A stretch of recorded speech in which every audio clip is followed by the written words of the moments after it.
Eu tava saindo de um bar muito louco de coca e eu vi que tinha uma jovem na esquina. Bonita, entre 20 e 25 anos. Levei ela pra casa, fiz o que quis, paguei a conta. Aí ela foi colocar o sapato. Ela tinha umas carinhas de gato cor-de-rosa, pintadas nas unhas. E a ficha caiu. Ela não tinha 25. E só o que eu vi foi tristeza. Ela não tinha 25. Não tinha nem 20. Aquela garota tinha 14 anos, Timoteu. E fazia aquilo desde que tinha 6. De repente, eu fui atingido por uma onda enorme. Um tsunami de escuridão.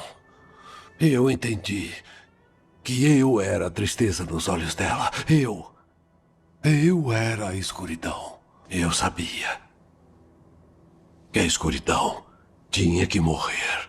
Se tinha um momento para perguntar se Deus existe, era aquele momento. Foi o que eu fiz.